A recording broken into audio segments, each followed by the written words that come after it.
It was never a given that Nintendo would find its place in history as a video game publisher. Sure, the company had its roots in gaming and entertainment. It had gotten its start in 1889 as a playing card maker. But the road from gray market Hanafuda to purveyors of family-friendly Icon Mario was long, rocky, and involved a great many unexpected side excursions. The late Hiroshi Yamauchi had responsibility for steering the company thrust upon him at a young age, and he ran the company with an iron-fisted, no-apologies approach.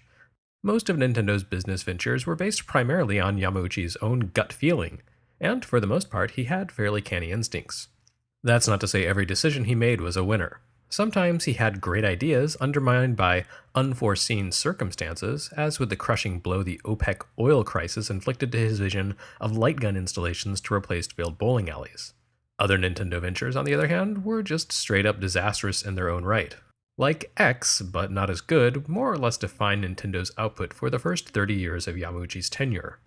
For every innovative concept they put out, like Gunpei Yokoi's Ultra Hand or the Kosenju SP light gun series, Nintendo had half a dozen products that amounted to shameless, off-brand versions of popular creations, like Nintendo Block, a rip-off of Lego so blatant there probably should have been a lawsuit.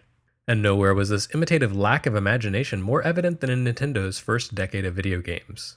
The company effectively entered the arcade gaming market because it had an amusement business infrastructure in place and, well, video games seemed the thing to do. But those early Nintendo video games were rather less than inspired.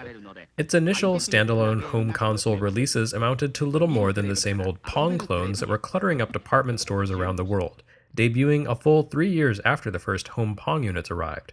A terrible case of too little too late. Nintendo arcade releases fared no better, alternating between unremarkable, such as Sheriff, an early top-down shooter, or stodgy, such as its sit-down Othello cabinet, or insipid, its flood of Space Invaders clones, whose failure to reflect changing trends in games or appeal to international tastes nearly sank the Nintendo of America branch before it even properly got its start. It wasn't until the 80s dawned that Nintendo's video game division stopped fumbling around and pulled itself out of its morass. Both Gunpei Yokoi's Game & Watch handhelds and Shigeru Miyamoto's Donkey Kong turned out to be the biggest hits the company had ever experienced. It was only then that the formula for success became clear. New ideas, inventive applications of technology, and respectable quality control. More easily said than done, of course, but one fact quickly became self-evident. In order to make its games business work, Nintendo would have to move away from dedicated devices and toward the console business. This was hardly a radical idea. Atari had popularized interchangeable cartridges back in 1977, but it was new for Japan. No Japanese company had yet released a cartridge-based games machine, and American machines had almost no presence in Japan at all.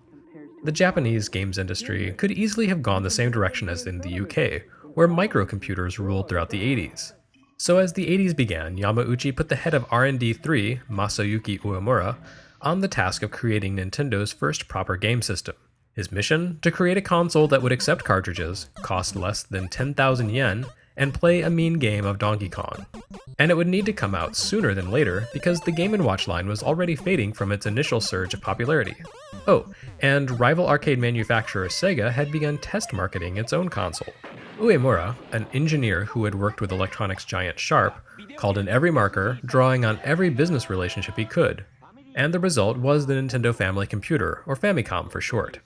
Nintendo's console hit the market on July 15, 1983, ironically the same day as Sega's SG-1000. Uemura didn't manage to hit Yamauchi's price mandate, but ultimately that was likely for the best, as even with the cost overruns it remained competitively priced, and the technology inside its colorful plastic case absolutely eclipsed that of the rival SG-1000. Sega had gone with a fairly standard hardware set based on the Z80 processor.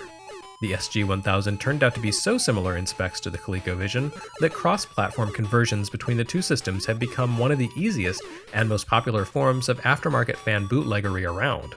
The Famicom incorporated a chip based on the MOS 6502 standard, which was less common in Japan than the Z80, but proved more versatile. The Famicom included some modifications to the 6502's standard instruction set, adding a few new features and discarding others.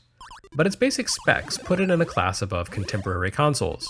It could handle dozens of 4-color sprites at once, offered 5 channels of simultaneous audio, had a palette of 52 colors, and most of all, featured the ability to scroll the screen smoothly, pixel by pixel, either vertically or horizontally.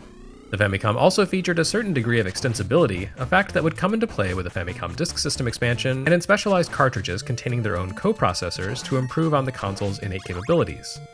While the Famicom's hardware would soon be eclipsed by the competition, it managed to punch above its weight class thanks to ambitious developers and expanded cart capabilities.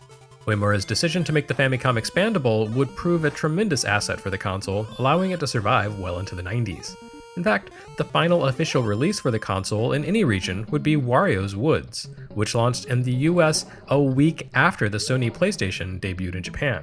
In the early 80s, however, the Famicom sparked a home gaming revolution in Japan. Personal computers would remain popular, but the mainstream gaming format of choice for Japanese kids would be consoles, and specifically the Famicom. That said, the Famicom wasn't an instant success. The console had something of a rough start, with only 3 games available at launch.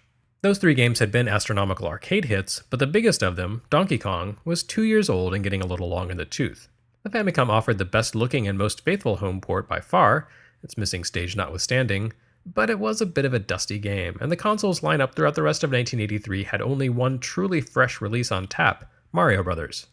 To make matters worse, the original Famicom model proved to be critically flawed. The processor contained a defect that could, in extremely rare circumstances, crash the console.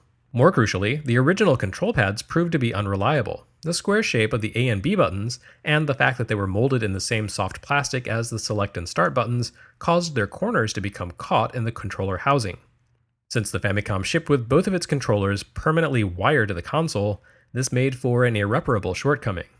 Nintendo made the hard decision to recall its initial shipment of consoles, replacing early units with new, defect-free CPUs, and in the process redesigning the controllers to feature hard, round, jam-free A and B buttons.